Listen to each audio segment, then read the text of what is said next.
So welcome to this afternoon's talk on Licoricia of Winchester, which is a slight departure from the programme so far, where we've been mainly focused on more 19th century aristocracy and the Jewish country houses. Now we are going to go back in time to, I believe, the 13th century to hear about the life of a pretty remarkable figure who is perhaps not known about enough. So here to remedy that is Rebecca Abrams. Rebecca is an author, teacher, and literary journalist. She is the author of 7 published works of fiction and non-fiction, and the editor of 2 anthologies of writing. Her non-fiction writing includes The Jewish Journey, 4,000 Years in 22 Objects, and Jewish Treasures from Oxford Libraries, as well as the subject of today's talk, which is Licoricia of Winchester, Power and Prejudice in Medieval England.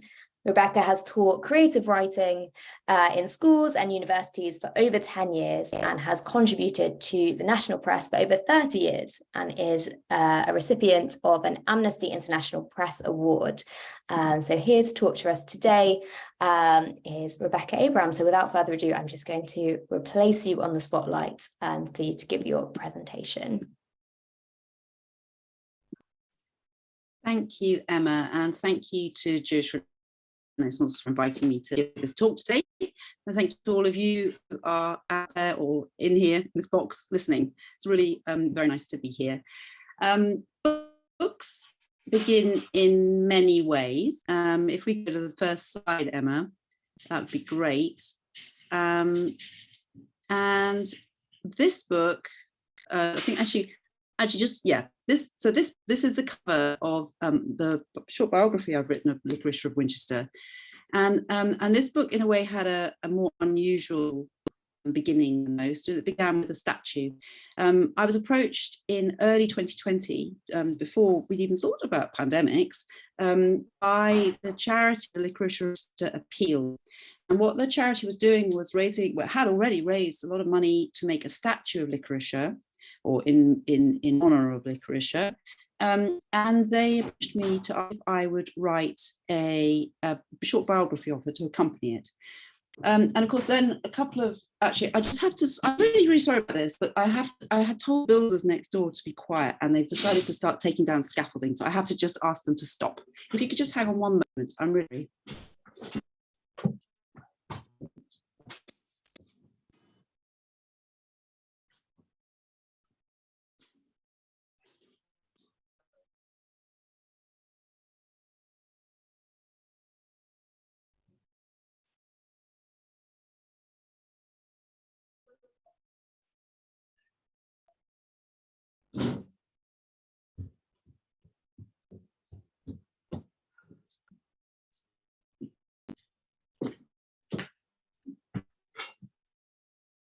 Hi, right, could you hear me talking to the builders? Sorry about that. This is all discussed beforehand, but that's builders for you. Okay, so what I'm saying is, for most of the lockdown, Licoricia sort of lived in my imagination. And the first glimpse I got of her was a photograph that had been taken in the sculptor's studio. And she may have been dead for 800 years, but she was still very much in the pink. And we go to the next slide. So this is how she looked, and she was in the process of being made. And this is a stage in kind of artistic process. And I just thought it was so funny that there she was, kind of covered in sort of bubble gum, what looked like liquid bubble gum, featured with her little boy Asher. You'll hear more about in a moment. She was looking rather less gloopy by the time I got to see her in the bronze in February 2022, when she looked magnificent, intelligible, and larger than life. And if you could show the next slide. So here she was, as I met her when she was unveiling statue in February. This is the statue by Ian Rank Broadley. So obviously we don't actually know what she looked like, but here she was kind of in the bronze. And the next slide shows you both what a very cold day it was, but also how large the statue is. She's very much larger than life. I think that's actually really appropriate, because Licoricia was definitely a larger than life character. And I think the statue captures characteristic I had already at that stage come to believe she must have possessed. So, namely strength, dignity, and enormous determination. So, who was Licoricia of Winchester? If we could go to the next slide, please. So, Licoricia's story is of particular interest because it fills the yawning gap in many of our knowledge, many people's knowledge, of the history of the medieval English Jewry. And that gap runs from the York Massacre, March the 16th, 1190, which I think most of us do know about, through to the expulsion of the Jews of England a century later, between July 18th and November 1st, 20. So I think many people know about the York Massacre and the expulsion of the Jews, but they don't know much about what lies between those 2 days, so 90 to 1290. And Licoricia's life spans much of that time. So she was born in around 1200. We don't know where exactly, possibly somewhere in the sort of Canterbury area. She's referred to in one document as Licoricia of Canterbury. But she didn't spend most of the time there, so we don't know about where that comes from or why. And she died in 1277 at her home in Winchester. And we know the date, know when she died, where she died, and I'll come to that again later. So long-lived for her age, for her period of time. Most people probably talk about the 30s, so she had a very long life, spanned most of the 13th century. She rose from obscurity, really, to be the most successful female financier of her age, and by far the wealthiest Jewish woman in medieval England. In the words of the historian Robert Stacey, she was the most important Jewish woman in 13th century England. So who was she? What was she like? How did she achieve her phenomenal success as a financier, as a woman in a world dominated and ruled by men, and as a Jew in a Christian culture that was openly and often actively hostile to Jews and Judaism? Well, the bare bones of her life, which I think are kind of useful to kind of set out at the moment, and so a little bit of a drop, and then I'll go ahead live in more detail. For all of her adult life, with the exception of just 2 years, her home and business headquarters were in Winchester. And we know that she was married twice, widowed twice, and the mother of at least 4 children. Her life, as I said, spanned much of the 13th century, and this was a period of enormous political and economic turmoil, and the reigns of no fewer than 3 of the early Plantagenet kings. So what you're looking at now is a picture of King John. Actually, you're not. We seem to have gone forward a slide. Can you go back to the previous slide, please?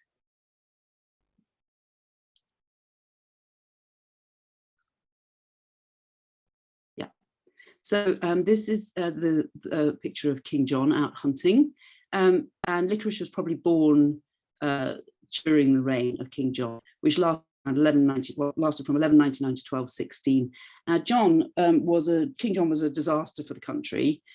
He lost nearly all of England's territories in France, which changed the relationship with continental Europe. And I think it's possible to see the roots of Brexit in this territorial loss achieved by John in the early 13th century.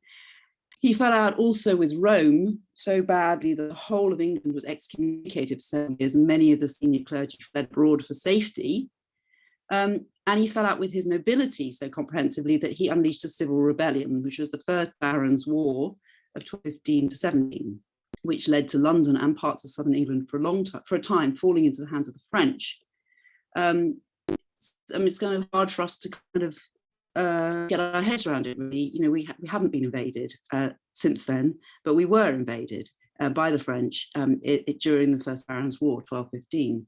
Now, if John was bad for the country, he was nothing short of a catastrophe for the Jews, thanks to his policy of ruthlessly taxing the Jewry. This was a policy that was encouraged by his right-hand man, Peter de Roche, who would go on to become the Bishop of Winchester and certainly played a part in Licoricia's life. This policy this policy of ruthless, terrible taxation and really of the Jews, culminated in 1210 with the notorious Bristol tallage, which was a demand for 40,000 marks, equivalent to around £200 million today. And to enforce payment, John ordered the mass imprisonment of the Jewish population. And many, so when we say mass imprisonment, it's not clear whether this was literally every single member of the Jewish population or just the most significant people within every community, but certainly it's a countrywide move. And many Jewish people died in prison. At least one was horribly tortured, had all his teeth pulled out. Whole communities were wiped out, and large numbers of Jews fled abroad at this point. Now, when John died in 1216, happily for everyone, he was succeeded by his 9-year-old son, Henry. And Licoricia, I think, was probably about 16 years old herself at this time. So if we move to the second slide. So Henry, who hopefully we'll see in a minute, Henry was crowned in great haste at Gloucester Cathedral. I've said this is the middle of the First Barons' War. And he inherited a country in a state of economic and political disarray. And this financial crisis led to a dramatic reversal in royal policy towards the jury, which allowed the jury to kind of rebuild itself for a decade or so. So in 1217, Henry III's Council of Regency was informed of what great profit might arise from the Jews if they were kindly dealt with. So this is the reverse on that. Actually, let's actually encourage and enable the community to rebuild, because it will be a great profit to us, the royal treasury. Henry took this very literally throughout his long reign. He treated the jury as his personal piggy bank to raid and ruin without restraint. Now, Henry was born in Winchester. He plays a big part in Licoricia's story. The city itself had a special place in his affections, and he assumed control of the country in 1227. Soon after, really, made Winchester one of his kind of central places where he spent a lot of time. He spent most of his Christmases was there, for instance. A lot of renovating the castle, redesigning it, making it a fit habitation for himself and his family. I see Henry III as a sort of medieval Boris Johnson, really. He loved parties. He had a passion for expensive interior decoration. He lavished sums, as I've mentioned, on grand building projects and impressive public spectacles. Some of the public spectacles were of little lasting value. And he was responsible for a lot of the redesign of Westminster Abbey and the building of various other castles around the country. And as I've said, the massive renovations of Winchester Castle, which are no longer there, but at the time were very impressive. He had no real interest in the serious and tedious business of running the country, and he had no time or talent for administration. He was not, in short, a man for the detail or the complexity of effective statecraft. And his reckless attitude to kingship, coupled with financial recklessness, that would eventually drag the country into another civil war, the Second Barons' War of 1264. And his financial recklessness, as well as his poor governance, really had a bearing on Licoricia's life, creating opportunities and problems for her, as for many of the other Jews in England. If we could go to the third slide. So in 1272, by which time Licoricia was probably in her early 70s, Henry III died, and she endured a new king, and this was Henry's son, Edward I. Edward was the son of a weak king and the father of a weak king, and he was determined from the off to impose order on the country, bring the Welsh Scots to heel, and to clean up the economy. And the consequences for the jury would be even worse than those suffered under his royal predecessors. The next slide is of Edward's wife, Eleanor of Castile. Here they are shown together, and the next slide shows her the effigy, the tomb for her after her death. Eleanor of Castile was a very remarkable woman, and again had a big part to play in the latter years of the Jewish experience in England, and a very negative impact. Her relationship with Edward was very interesting. They were absolutely devoted to each other. They married as teenagers. Seems to have been a genuine kind of love match.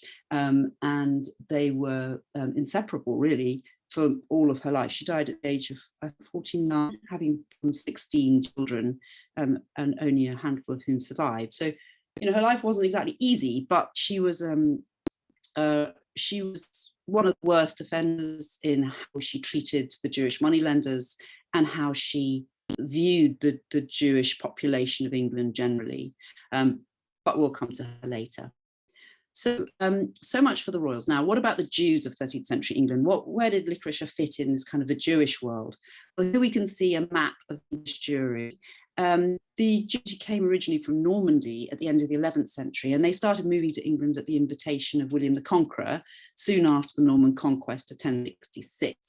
And initially, these were wealthy Jewish merchants from Rouen, whom William needed and used to maintain trade links with Europe, to provide a range of financial services within England, for example, money changing as well as money lending. So they were involved in all sorts of different money-related activities.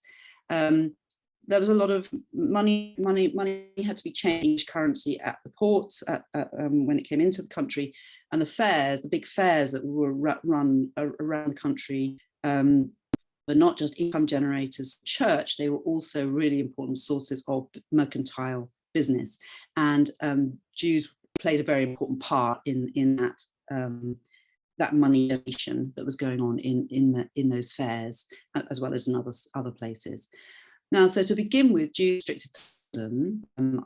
By the end of the 12th century, so around the time Licoricia was born, they have settled in around 26 towns and cities across England, and you can see here where they were. They had to have permission to live outside of London, and they weren't allowed to move between towns without permission, and they simply, where there were mints, royal mints where money was being made, was one of the places where Jews were allowed to locate themselves, but they had to get permission to do so. Now, after King John's loss of Normandy and Anjou to the French king of 04, Jewish immigrants more often came from Poitou and lands further to the south, but the initial group came from Normandy. Now, in common with the English nobility, and this is an interesting aspect of the Jewish position in the English society, the Jews' first language was Norman French, so the language of the main court. So they shared the same language as the people at the very top of the social scale. They often had French names, and they maintained close ties with their co-religionists in France. They were multilingual. They could read and write Hebrew for religious and financial purposes. They probably spoke at least a little Anglo-Saxon to communicate with their neighbours, and more few would also be able to read Latin. Most Jewish children at this time received some degree of education, both girls and boys, and literacy rates amongst Jews were much higher than the general population, who were predominantly illiterate. So the next slide shows a manuscript, a 13th century manuscript. If we can come to that next slide now. This is from Corpus Christi College, Oxford, and it's a 13th century manuscript. Like other manuscripts in the Bodleian Library and there are others elsewhere, they reveal sort of scholarly interactions between Jews and Christians in England at this time. So this, and let's go on to the next document as well, show Hebrew and Latin and French, it coexisting within the same textual frame. The one we're looking at now is a book of Ezekiel, 13th century book of Ezekiel, which is in Hebrew. The main text is in Hebrew, with the Latin translation and Latin Vulgate in the margin. So this was designed to be used by Christians, but who wanted to be able to work from a Hebrew text and relate it to the Latin they would have been familiar with. Being able to read and write was also necessary, of course, for financial purposes. For example, the sale and lease of land and property, and loans of money, other items, and formal contracts sealed by both parties were absolutely essential. They were required, they were obligatory for all financial transactions between Jews and Christians from the end of the 12th century on. So all through Licoricia's life, you had to have a financial contract, a bond, to show the deal, in terms of the deal. If we go to the next slide, this will show an example of a contract. Now, though we don't have any images, or I don't have any images of Licoricia's own contracts, but this one is between her son Cockerell and one of his clients. And Cockerell is recorded on the document as Fee Licorice, or Licorice, which means son of Licoricia. So this tells us two things. First of all, that by this stage, she was a significant enough figure as a businesswoman, as a financier, that her son was recorded as her son rather than the son of his father, for instance. So it tells us about her status, as well as, of course, the fact that he himself was lending money. So women certainly did put their names and seals to contracts in medieval England, and absence of evidence is not evidence of absence. So if we look at the next slide, this does belong to a woman. So this is a seal belonging to, or sealed, this is a document, a contract sealed by a woman called Mildegod, dates from 1253, and it records the list of land in Oxford, which was then owned by the Hospital of St. John, to a Jewish woman, Mildegod, so basically giving her this land. And her seal, which is the next, shows her seal in a bit more detail, is, I don't know if you can see this or not, but it's of basically it's a running bird. It says Mildegod Jewess, and the actual figure on the animal is a running bird of some kind, which is a rather nice seal. There's another very remarkable document in the Oxford archives, this time the College of, I think this is actually in Magdalen College. If you go on a slide, it's in Merton College. The next one comes from Merton College, Oxford. This dates from 1267, and it records the sale of property by an Oxford Jew named Jacob, son of Moses of London, to the founder of Merton College, Walter de Merton. And Jacob was a property owner, and he was selling buildings, two buildings to Walter de Merton as accommodation for his newly founded college, the college that he was in the process of setting up. So this is again an example of the kind of transactions that were going on between Jews and Christians in the 13th century. If you see the bottom section of this seal, you can see there's a bit that's been folded over. Now the top half, or everything you can see, the writing you can see, is all in Latin, beautifully little Latin, as if it was written a couple of days ago. It's quite extraordinary. What's under the flap is the Hebrew. So that was a much shorter version of the agreed in Hebrew, and that is literally sealed. It's sealed over by the seals. So the act of sealing the document conceals the Hebrew text, and there seems to be kind of something metaphorically quite potent in that act, and whatever its actual purpose was.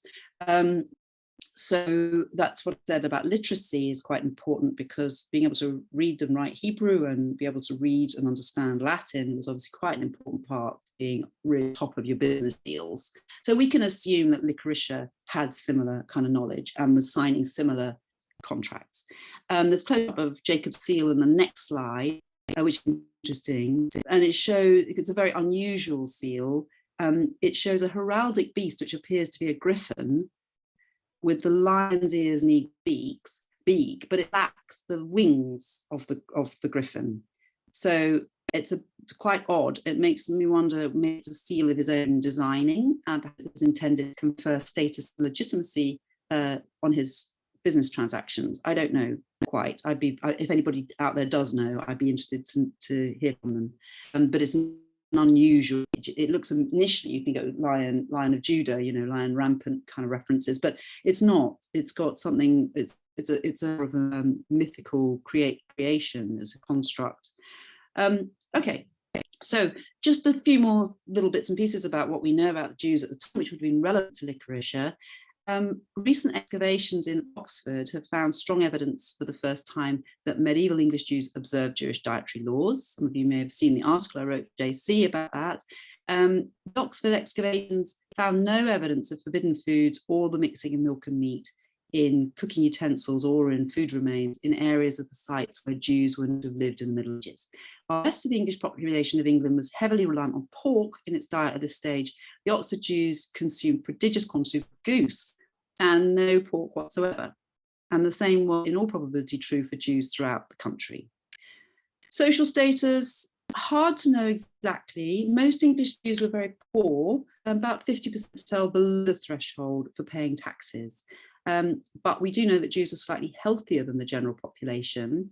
Analysis of skeletons found during excavations in York and then Winchester, also Winchester, found that Jewish children were prone to rickets and anemia like other children, but were slightly better nourished. They also indicated that the Jews themselves whole tended to live longer than the general population and had better medical care.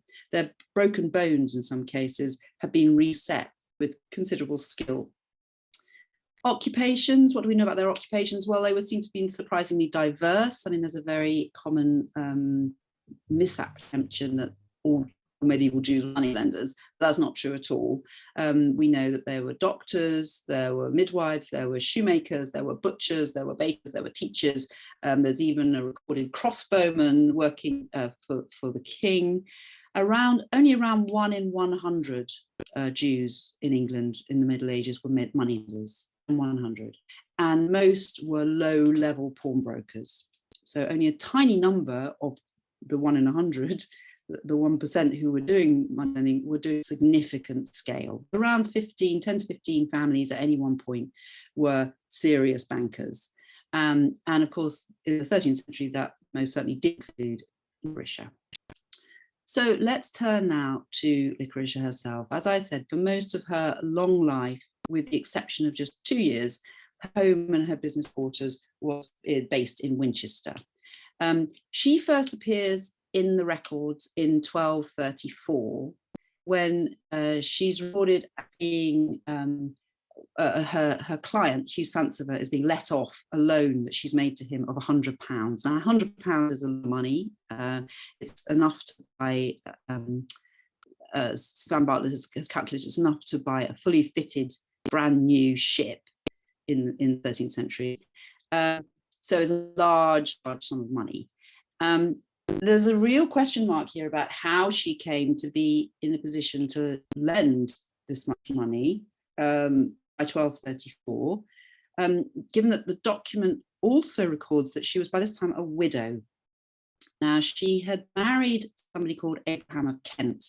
Bearing in mind that she was probably in her mid-teens in around 1215, 1216, I imagine she would have married around then, because that was a typical age to get married.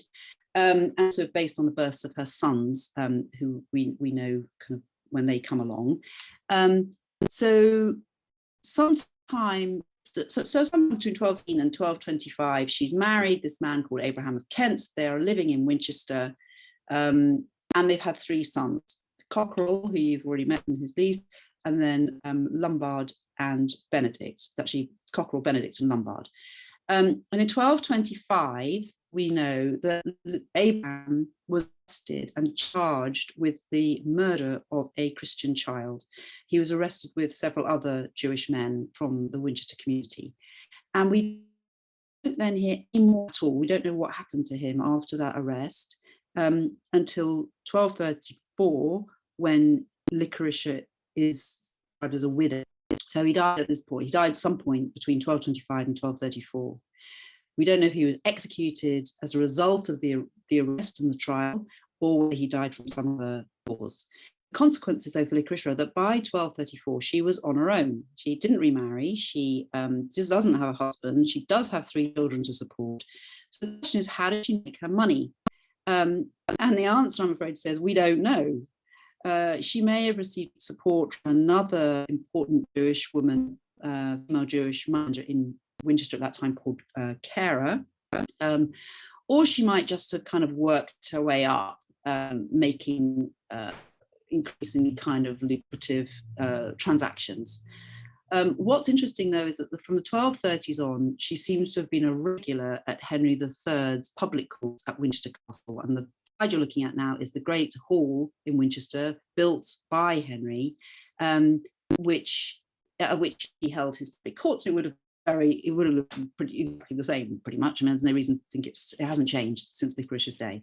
So it's easy to imagine Licoricia in this space, meeting the king, making her petitions, probably, I don't know, arguing about whether she was being let off loans or whether her creditors, the people who owed her money should pay up, or how much they should pay, and what they should pay, and what should happen if they didn't pay. I mean, all of these questions were discussed in these courts, not only here, but this was certainly where Henry would have held court, and she seems was there. So we don't know how, the simple answer is we don't know how she managed to kind of establish this relationship. I obviously don't mean a sexual relationship, but kind of a relationship of some trust with the King of England, made simply by being at courts and bringing herself to his attention.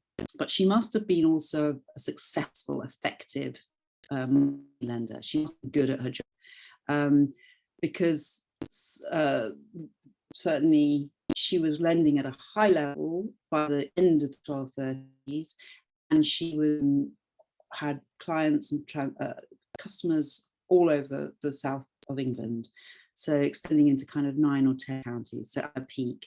So she did very well, but unfortunately it's hard to fill in the gaps about how she did it. How she went from being a wife and mother in 1225, being a widow in 1234, to being a successful independent financier probably by the mid-40s. Let's just go back to some of the things we do know. She seems to have lived, if we go to the next slide, she seems to have lived for quite a lot of the time after the 1230s. Actually, if we just move on from this one and the next one, I think.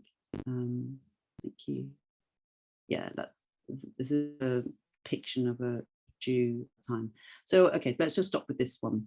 So Licoricia seems to have lived in a house on Jury Street. It wasn't called Jury Street in the 13th century, it was called Shoemaker Street, or Scottonesta Strata in Anglo-Saxon. Shoemaker Street. It was called Jury Street.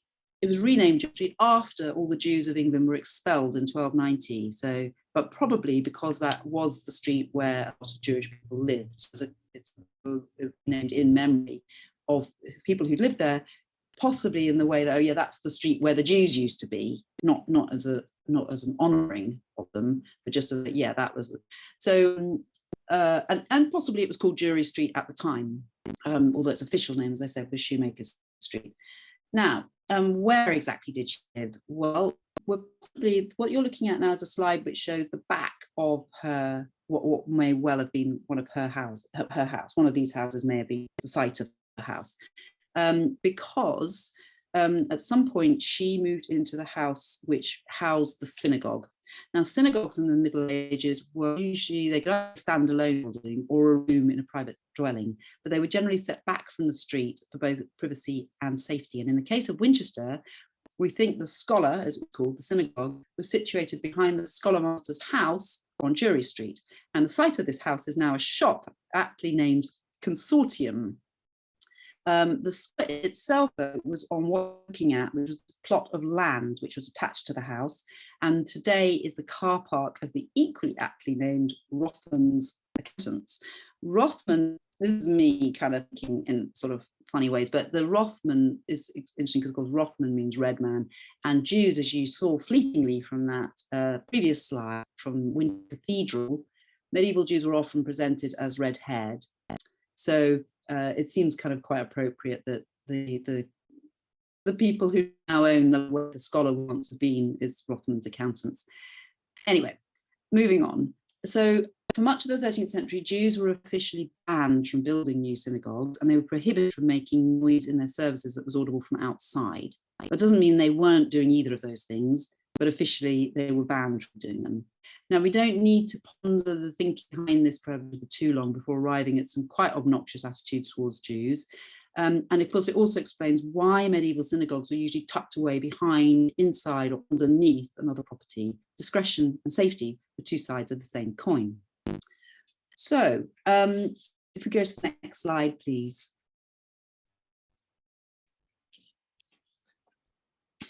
So opposite the house where Licoricia lived, or certainly on the street where Licoricia lived, was this where this building now stands. This is it's now the old jailhouse pub, but this was the site of the medieval jail.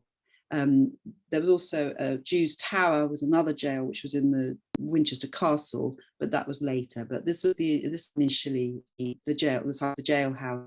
And the jailhouse, this is exactly where Abraham of Kent, Licoricia's husband, would have been imprisoned while he was awaiting trial. And if he was executed, it's where he would have been executed on the gallows, which stood outside the jailhouse, opposite homes in which Jewish people lived. So it was all pretty up close and personal, these events, and it wasn't sort of what was happening outside of town. It was right there on their doorstep. So you can think about the impact of her husband's death. Would have been pretty profound.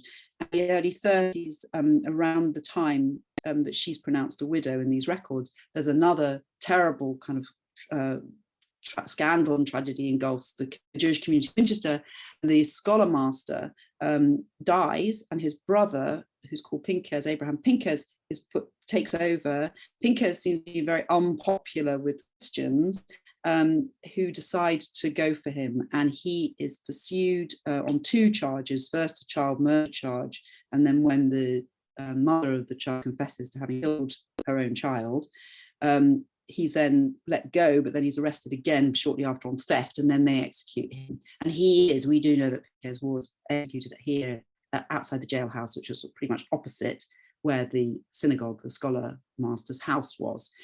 At some point, Licoricia ascends in wealth and status through the 30s. She seems to have acquired the scholar master's house. She seems to have lived there, and that may indicate that one of her sons was acting as the scholar master, or we don't really know why she was in that house. Maybe just because it was the person in Winchester who could afford it at that time. I don't know. But she was living around here. If we go to the next slide.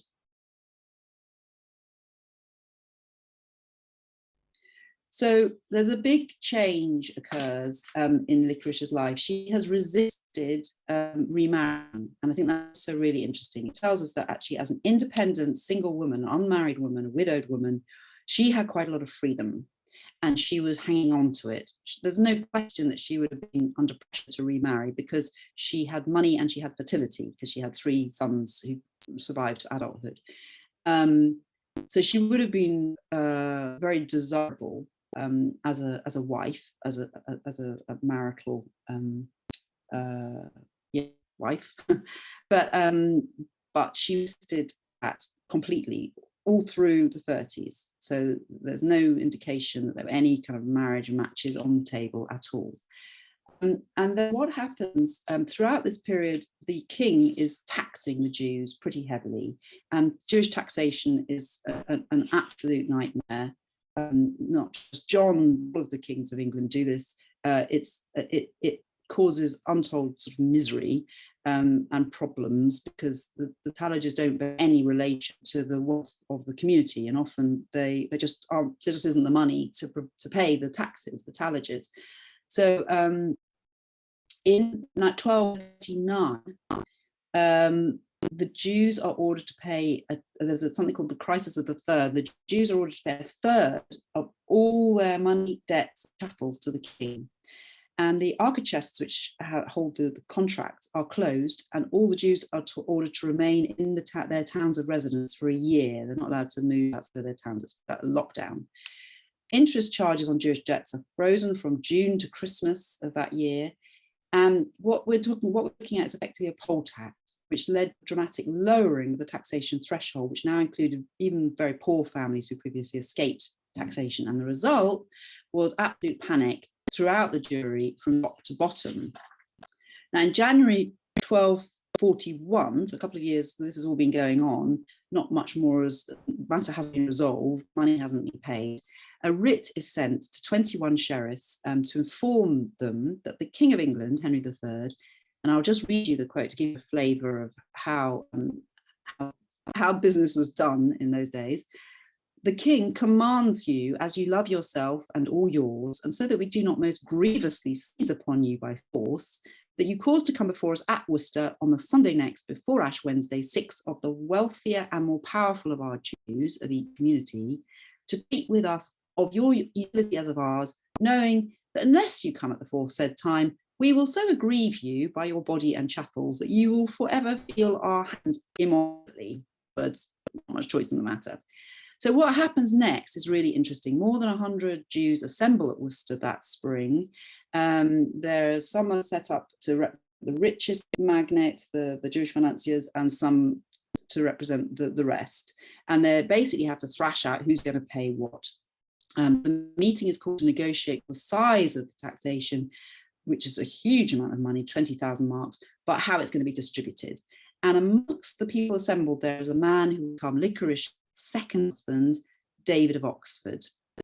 David, this is the slide you're looking at, is the house where David probably lived. It's on St Aldous, what's now the absolutely kind of huge Victorian town hall, Oxford Town Hall.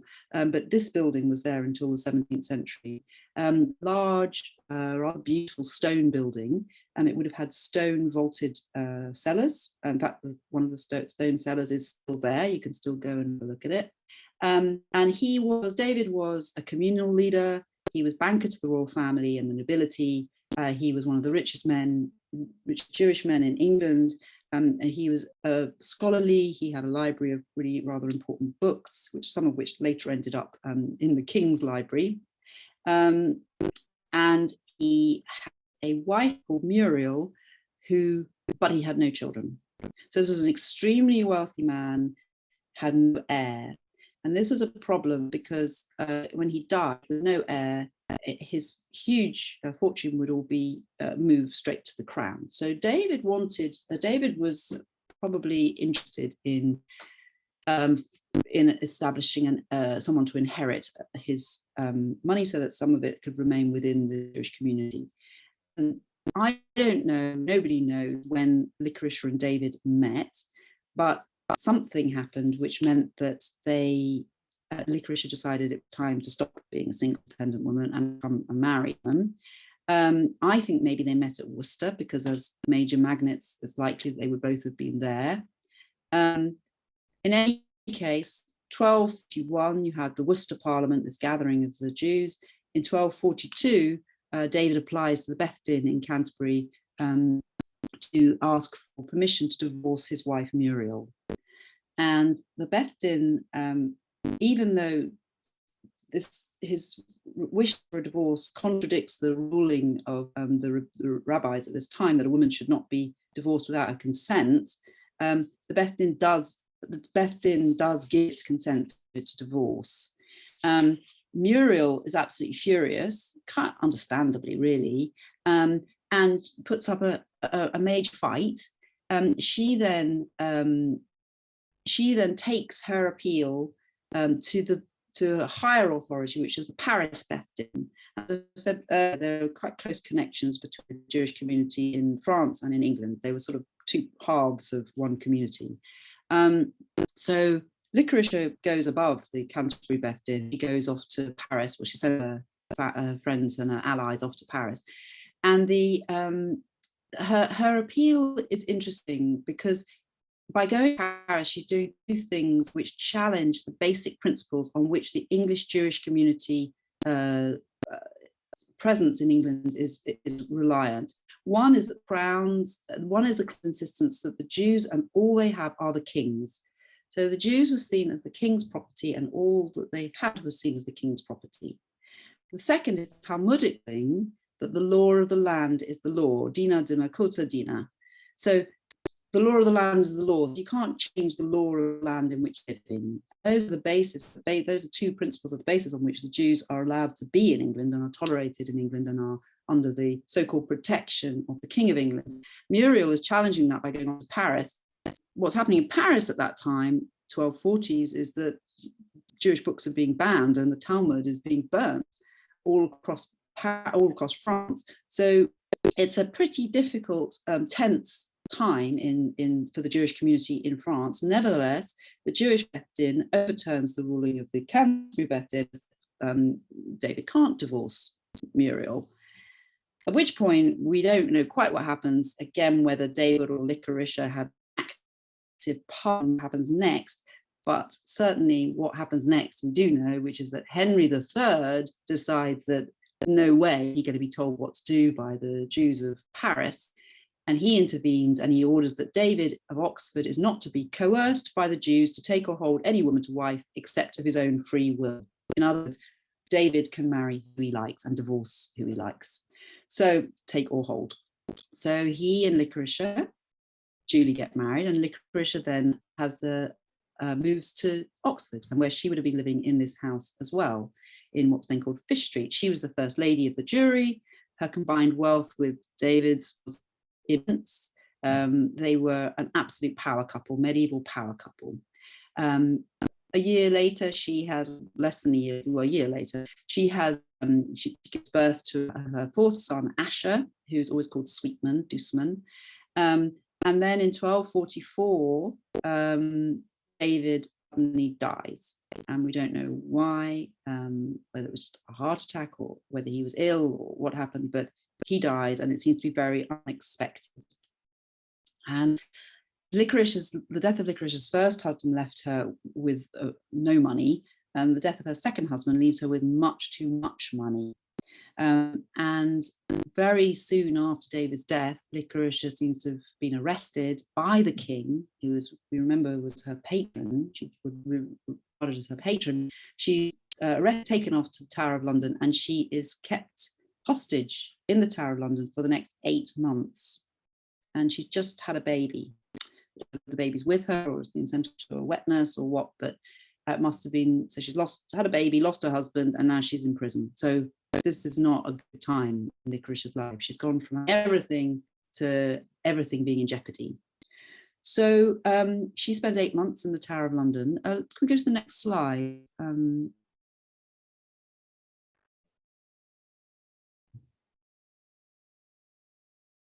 Oh yes, I mentioned that this is an artist's impression of the stone, the Norman stone cell underneath David's house, which is the one that you can still get into today if you ask.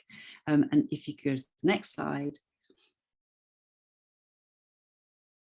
And this is Fish Street, St Aldate's now, showing, in the blue sections show Jewish properties where Jewish people were living at that time. Actually, this is the 13th century. These wonderful maps made by Pan Mannix, and you can see them in the Museum of Oxford, in Oxford now, which is again a building where we used to be these Jewish properties marked in blue on this map, so it's quite appropriate. If you go on and slide, please. And this is Asher, the little boy, who was her fourth son, Asher Fee Licoricia, and that's how he is referred to. Actually, there shouldn't be an S on that, excuse me. He's an artist's impression, we don't know what he looked like. And he's holding what looks like a dreidel, but I don't think he would have been holding a dreidel, because dreidels are 14th century German, and we're obviously in the 13th century England, but never mind. Okay, moving on to the next slide. And we can dispense with this one as well. It was just that all that slide is showing at the point Licoricia came back to Oxford, was a place she'd left in when she was arrested in 1244, and as far as we know, didn't go back to Oxford, but she did come back, which was when she came back as a maquette, as a little version of the statue that was in process. And she came, and I met her there at the Old Bank, appropriately the Old Bank Hotel on the High Street. So what happens while Licoricia is sitting in prison is she's probably negotiating like crazy with Henry, because Henry is entitled to all of her estate, to all of her inheritance, all of David's wealth, unless she can raise a third of the value of that estate. And it takes them months just to calculate what it's worth, because he's got business interests all over the country. And then there's the problem of how is she going to pay it? And what if she can't pay, the treasury can take all of it. So she needs to raise a third to be able to keep 2/3. Somehow or other, she manages to do an extraordinary deal with Henry, which is that she negotiates to give him 5,000 marks 4,000 of which will be for this shrine you're looking at, which is the shrine to Edward the Confessor in Westminster Abbey to this day, which was Henry III's pet project, which he was really desperate to make. And she gave him a very, very substantial amount of money from David's estate towards this shrine, so he was able to complete it. She also had to make an additional contribution of £2,500 to the shrine from her own money. And in exchange, she got really so much in exchange. She was allowed to keep 100% of David's estate after she took this amount for the shrine. She was allowed to keep all of the estate, and she got life exemption from tallages for the rest of her life for in exchange for just a meagre amount, £25 a year to the king. So this was a really fantastic deal. They both got what they wanted from it. It also, I think, shows that there was some kind of remarkable kind of relationship between these two. There was an ability, she must have been able to sort of talk to him in a way that it's very hard to really imagine. I think a little bit about, say, Cromwell and Henry VIII, that obviously royalty is royalty, but for her to negotiate this particular deal, there must have been some very interesting conversations going on, let's put it that way. Now, included in the assessment of David's estate were his library, and the Exchequer clerks were ordered to make a scrutiny whether any book be found against the law of the Christians or Jews, and if such be found, let it be condemned. So the books were very carefully kind of looked through, and a Bible, a Psalter, and a number of other items from David of Oxford's library went into Henry III's own collection of books. Let's go on a slide. I think it just shows the shrine from maybe another better angle. Yeah, so it just shows you how lavish it is. And the next slide. And that's another one, that's as an artist's impression. And then the next slide, please. Okay. So what happens then is Licoricia emerges from prison. She's free. She returns to Winchester. She doesn't go back to Oxford. She rejoins her adult sons in Winchester, and she takes with her her baby boy. And then for the next 15 years, she seems to have just gone for it. She is often in court. She's pursuing her debts, her loans. She's not letting anybody off the hook for anything. She is, I imagine, she might have been feeling pretty hard-hearted at this point after everything she's been through. She does have the king's patronage. He is in her debt to some extent, since she paid for the shrine for Edward the Confessor. And in 1252, there's one particular court trial in which he really does come out on a limb to help her. He overturns a jury which is not favourable to her and reins a new jury. And when that new jury also doesn't look as if it's favourable to her, he caps the fine that they can impose at a very sort of low level. Rebecca. But the problem is, yeah. So sorry to interrupt. I just want to say we probably need to finish your presentation in the next sort of 5 minutes, just to we can keep time. That's fine. That's fine. So what I was going to say was that the problem is that at this stage the country is descending into the next civil war, and anti-Semitism is also rising steeply. There's the context is quite complicated, but basically life is getting worse and worse for the Jews. So although Licoricia has this sort of personal freedom, if you like, and financial freedom, the situation she inhabits is getting worse and worse for the Jews. And first of all, you have the Civil War, 1264, which includes an appalling massacres of Jewries throughout England, but a massacre of Winchester Jews as well. Licoricia's son, one of her sons, is very badly injured. She herself escapes, but all her bonds, all her evidence of her financial transactions are destroyed. And though then things seem to pick up a little bit, actually then it's still the overall picture is one of worse, getting worse and worse for the Jews. And then Henry dies, he's replaced by Edward I, his son, and in 1275 he imposes, 2 years after he comes to the throne, he imposes the statute of Jewry, which bans money lending.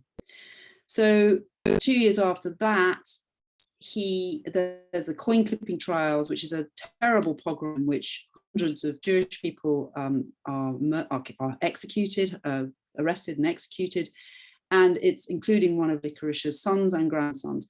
Licoricia herself is dead by this point. She is murdered in her own home in 1277. And there's no real evidence there. Her son's called for a trial, but no one is ever found guilty. And there's no real evidence that a serious effort was made to find out who was guilty. So the climate is just so terrible at this stage for the Jewish community in England. Many are leaving if they can, many are impoverished, many have been executed. And really it's sort of downward slope then until 1290 when you get to the expulsion of Jews. So just to kind of finish, I think Licoricia's life is very interesting. It shows what you could achieve as a determined, feisty, courageous woman, obviously with a great deal of smarts as well. But it also shows what the Jewish community was up against, actually how circumscribed their success was, even for the most successful people like Licoricia, how the forces against them were very serious. And the anti-Semitism was very ingrained and also increasing through the 13th century. So what do we draw from this? Well, I think it's really important to understand that the modern anti-Semitism's roots are very much in the medieval period. And often I think we come up against the invisibility of anti-Semitism today. How do you really hold people to account for what feels to be anti-Semitic? And the reason it's so invisible, I think, is because the culture is so saturated in it. It's been around for so long. It's like it is invisible. It is part of the air we breathe. So understanding where the historical roots of modern anti-Semitism come from actually makes it easier to call it out.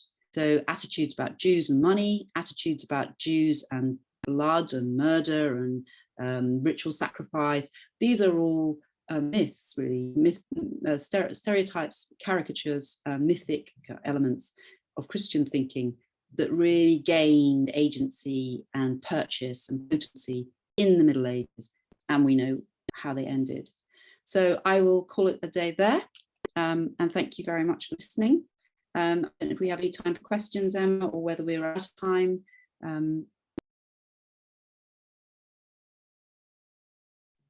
We have a couple of minutes for questions, I think, but thank you so much. It was a really fascinating talk, and the presentation also gave us so much kind of material culture kind of color to what you were saying. So I guess what was so interesting to me was the way her life fits so perfectly between the two more famous tragedies. I'm sure there were lots of others that you talked about along the way, but 1190 and 1290. And yeah, how her life just fits in the middle of those things. And also how her life is so sort of coloured by her complicated relationship with royalty. So I guess I was just wondering how typical her experience was, maybe typical of the more elite Jewish people around at the time, and their relationship with their neighbours and the monarchy as well in that kind of really important time period. Well, it's clear that the Jewish moneylenders at the top of the scale were very involved in lending to nobility, top clerics, and royalty. That was really such an important part of just how the feudal economy worked. And it was also a way, I mentioned Eleanor of Castile at the beginning. I mean, she was absolutely rapacious in her use of, in the way she used Jewish moneylenders to extort land from Christians and then give it to other Christians who she wanted to give it to, as well as giving it to herself. And the bishop of, earlier in the century, the Bishop of Winchester was doing the same thing. He was enlarging his own land holdings by basically using Jewish loans, buying out Jewish loans, and then taking the land for himself. So we don't know what the kind of quality of their personal interactions would have been, whether they would have used agents, whether they would have met directly. But it's quite clear that there were a lot of interactions. In terms of how Jewish people related to each other in their own communities, say in Winchester, for example, or Oxford, they were all living cheek by jowl. There weren't any Jewish ghettos in England. There weren't Jewish quarters as such, although obviously, just as we know now, looking around the cities we live in, people tend to live near to people who share the same language, practice the same religion, eat the same kind of food, So it was more an informal arrangement. But they certainly would have all shopped at the markets, they would have walked the same streets, they would have gone to the same fairs, and that's why you get these prohibitions trying to kind of limit the interactions, I always think prohibitions are interesting because they show what's happening as much as what shouldn't happen. So the fact that there are prohibitions on Jews touching food in Christian markets, for instance, shows that they were.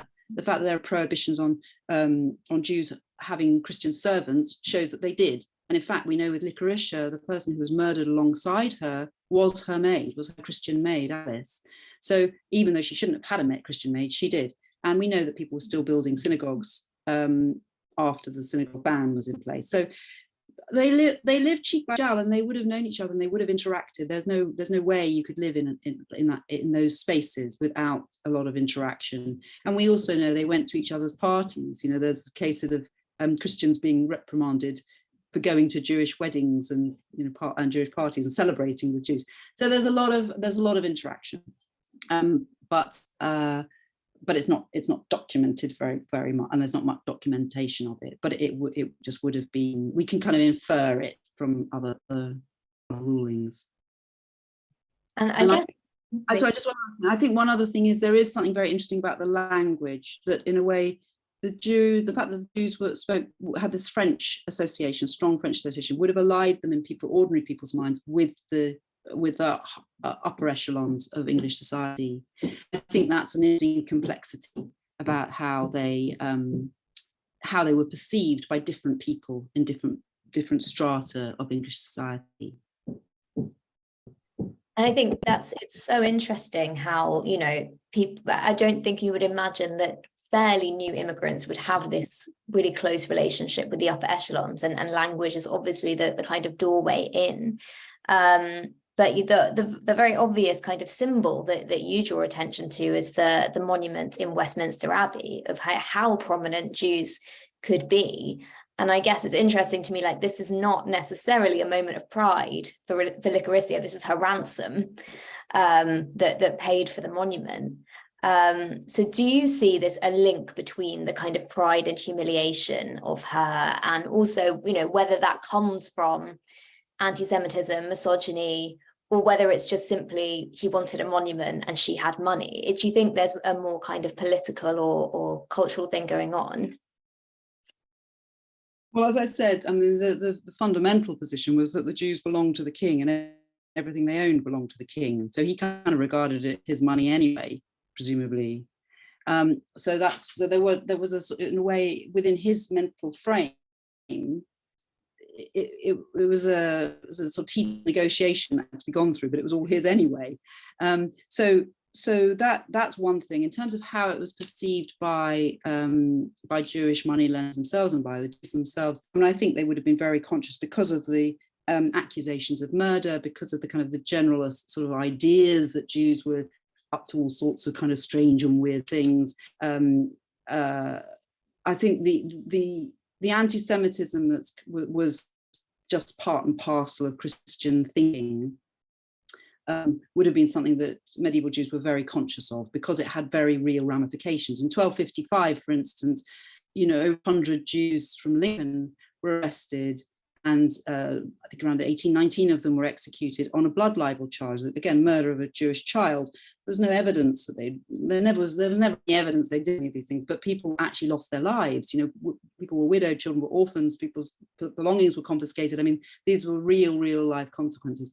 So I think Jewish people, and certainly from the mid 13th century on, would have been very conscious that they were living in a culture that was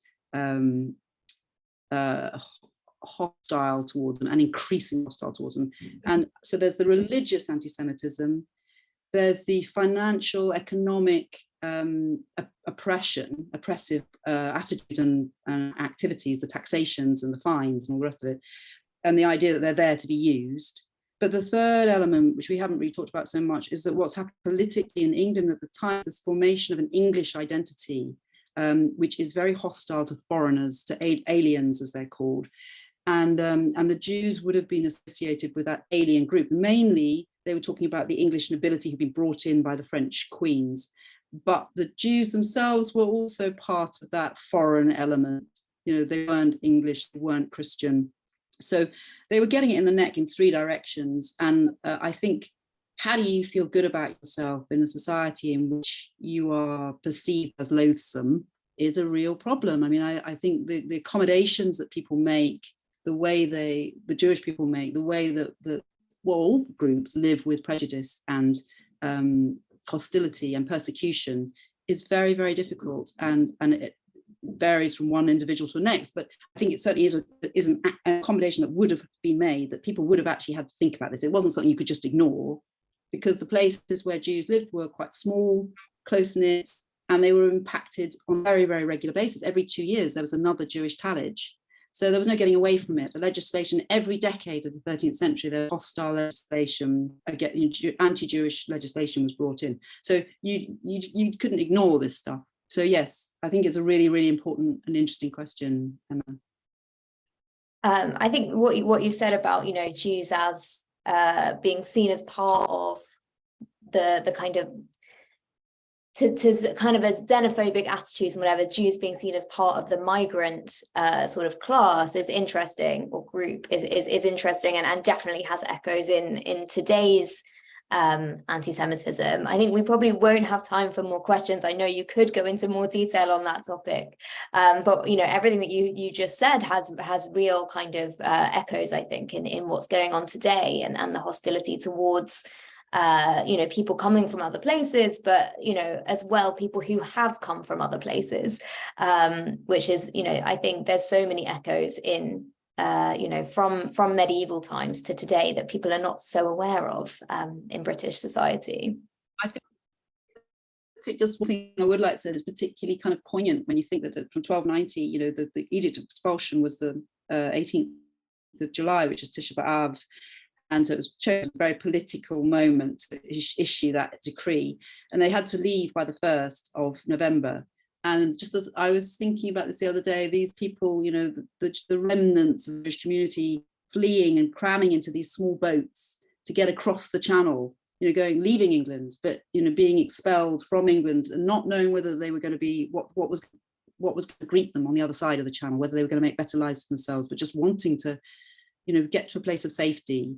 And I think that's such a poignant and powerful and important image to hold in our minds now as we think about people coming this way and not knowing if they're going to get there and what's going to happen when they get here. So yeah, it all does feel very close. It's maybe 800 years ago, but it feels quite close in time in many. Definitely. So thank you for bringing us right up to the present day. And if anyone wants to visit Winchester, the statue is also there. And we've had some questions coming in about the statue. Unfortunately, I don't think we have time to go into detail. But if anyone does want to ask Rebecca a question about that, I can make the connection offline or on email. But thank you so much for that really interesting insight into Licoricia of Winchester. I'm sure there's a lot that people didn't know coming into this call about just how prominent and important she was, and all the twists and turns of her life. So yeah, thank you very much for coming and being with us today and sharing your expertise.